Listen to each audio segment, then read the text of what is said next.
ओम गुरुर्ब्रह्मा गुरुर्विष्णु गुरुर्देव महेश्वरः गुरुर्साक्षात् परम ब्रह्म तस्मै श्री गुरुवे नमः। कल की कथा भागवत में श्री कृष्ण भगवान का द्वारिका गमन। द्वारिका में सभी पटरानियों से मिले, जो ग्वाल बाल यहाँ के जो थे प्रजा थे सबके साथ मिले, सबके साथ भगवान ने प्रेम किया। इधर कलयुग का लक्षण देख करके युधिष्ठिर जी को चिंता हो गई। कलयुग का लक्षण देख करके युधिष्ठिर जी का चिंता हो गई। नारद जी धर्मराज जी को सावधान करते हैं। नारद जी को पता है, नारद जी ने बतलाया कि 6 महीना के बाद कलयुग आ जाएगा। 6 महीना के बाद द्वापर युग की समाप्ति और कलयुग का आरंभ होगा। कलयुग में रहना नहीं। परीक्षित को कहते हैं कि कलयुग में नहीं रहना। आप धर्म की मूर्ति हो कह करके नारद जी चले गए। नारद जी के जाने के 6 महीना बाद धर्मराज जी को कलयुग के सब लक्षण दिखने लगे। पवित्र धर्मराज में चोरी होने लगी, लोग झूठ बोलने लगे, स्त्रियों में स्वेच्छाचार बहुत बढ़ गया। जिस घर की स्त्री बहुत स्वतंत्र होकर के बाहर घूमती है वह घर बिगड़ जाता है, साथ साथ स्त्री भी बिगड़ जाती है। कलयुग के ये सब लक्षण धर्मराज ने देखा। भीमसेन से बातें करते हैं जो अब इस जगत में रहने की इच्छा नहीं होती, बहुत हो गया। तेरा भाई अर्जुन द्वारका में गया हुआ है, अभी तक आया नहीं। सभी भाई आपस में विचार करके ही तो कुछ निकाले, इसका डिसीजन क्या होगा। अर्जुन तो द्वारिका में, अर्जुन की प्रतीक्षा करते थे। उसी समय अर्जुन भी आ गए। धर्मराज को वंदना किया। धर्मराज उसके मुख को देखते हैं। अर्जुन के मुख में तेज समाप्त हो गई। जो पहली तेज थी, दिव्यता थी, वह समाप्त हो गई। युधिष्ठिर जी पूछते हैं, तेरा किसी ने बहुत अपमान किया है क्या, अथवा आंगन में आए हुए भिखारी को दिए बिना तुमने भोजन कर लिया क्या? क्योंकि अर्जुन अतिथि को सत्कार करते थे। कोई भी भिखारी, कोई भी गरीब आता था तो बिना खिलाए हुए नहीं भेजते थे। वही बात कहते हैं, किसी भिखारियों का भोजन नहीं कराया। या तुमने किसी स्त्री का काम भाव से चिंतन तो नहीं किया? तेरे मुख में तेज क्यों नहीं दिखाई पड़ता? अति अपमान हो तो मुख में तेज नहीं रहता। आंगन में आए हुए भिखारी को दिए बिना जो खाता है उसके मुख में तेज नहीं रहता है। बिना दान किए आप खाओगे पियोगे, इस शरीर में वो दिव्यता नहीं रहेगी, संस्कार नहीं रहेगा। वैसे आपका सुख जीवन रहेगा, ये बात जरूर है। इस शरीर में वैसा तेजता नहीं हो सकती। वही बात जो है अर्जुन को कहते हैं, इसीलिए तुम उदास हो, किसी भिखारियों के तूने अपमान किया। पुरुष स्त्री का अथवा स्त्री पुरुष को काम भाव से स्मरण करे तो व्यभिचार जैसा ही पाप होता है, केवल स्मरण करने से। और पाप किया तो और ज्यादा होगा, उसकी सजा जो है भोगनी पड़ती है, आज न कल भोगना पड़ता है। इसीलिए किसी के प्रति बुरा भाव से मत देखो, नहीं देखना चाहिए। माता और बहन के समान देखो, ये हमारी माता जी हैं, ये हमारी बहन है, ये भावना रखना चाहिए। कि आप नज़र दूसरे जब फिराओगे, कुदृष्टि डालोगे, वह पाप हो जाए। ऐसा चिंतन करने वाले के मुख का तेज कम हो जाता है, मतलब संस्कारहीन हो जाता है। पाप का फल तो बाद में भोगेगा, लेकिन इस युग में, इस संसार में जो है, उसकी संस्कार कम हो जाते।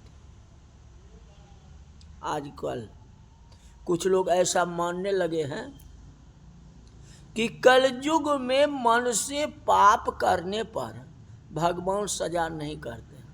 चलो मैं पाप तो नहीं करता हूँ, मन में रखता हूँ, धारणा रखता हूँ, ये कोई पाप थोड़े हुआ, मैं किसी को कुछ कह तो नहीं रहा हूँ, लेकिन वह भी पाप होता है।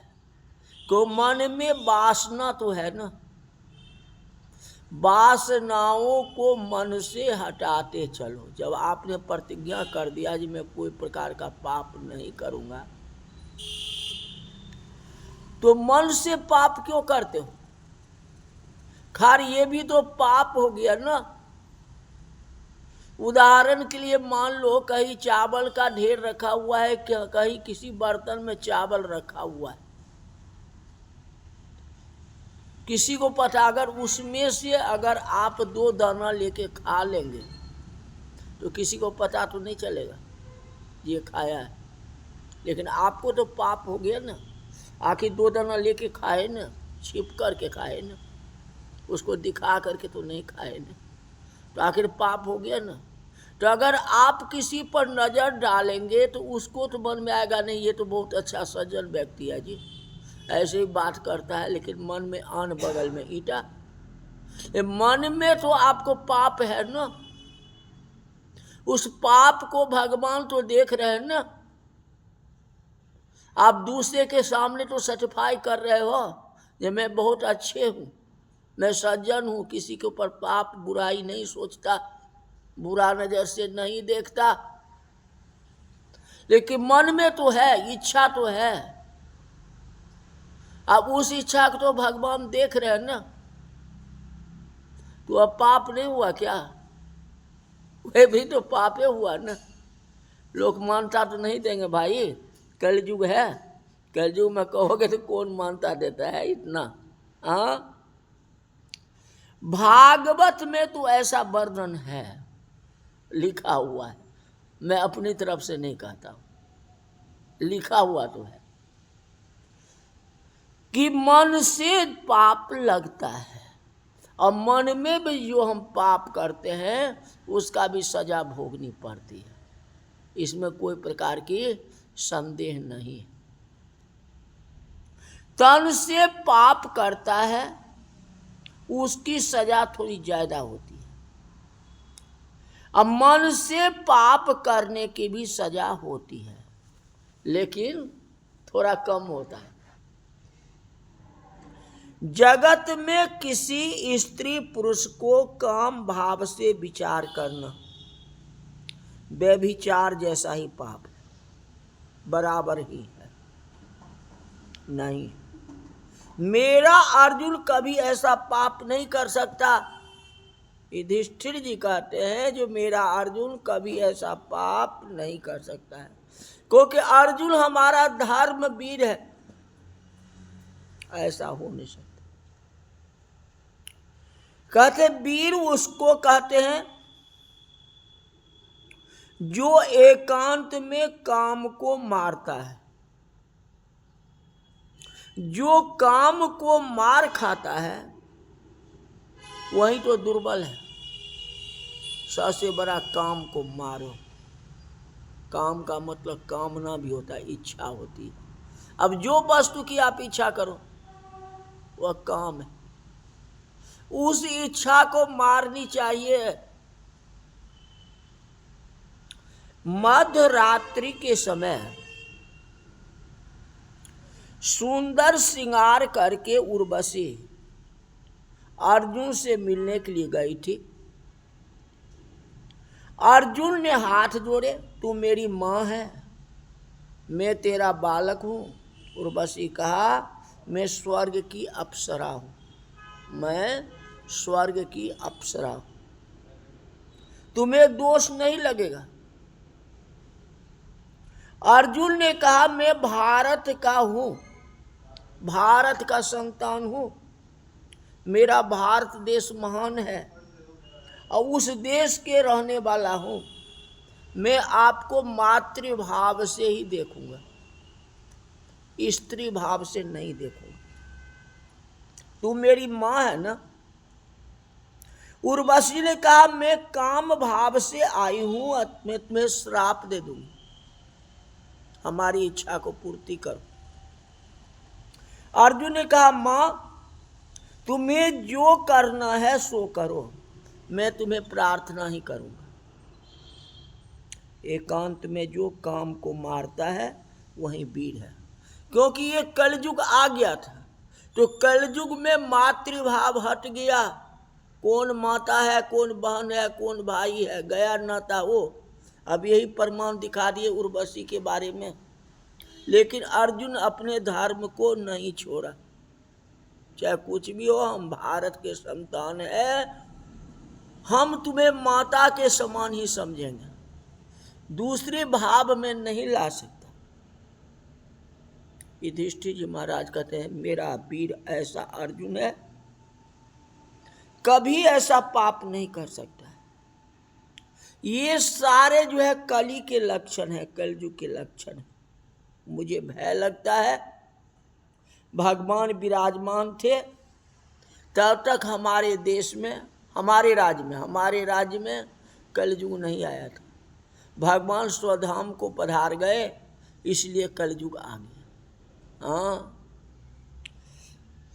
और कलयुग के बारे में युधिष्ठिर जी सोचेंगे, युधिष्ठिर जी की बस में तो है नहीं, हार करके ये भी प्राणायाम कर जाएंगे, चले जाएंगे बद्र का आश्रम, बद्रीनारायण, जो कथा कल आपको बताऊंगा। फिर परीक्षित महाराज का जन्म होगा।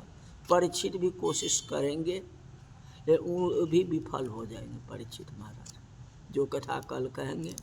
आज की कथा यहीं तक रही। बोल वृंदावन बिहारी लाल की जय।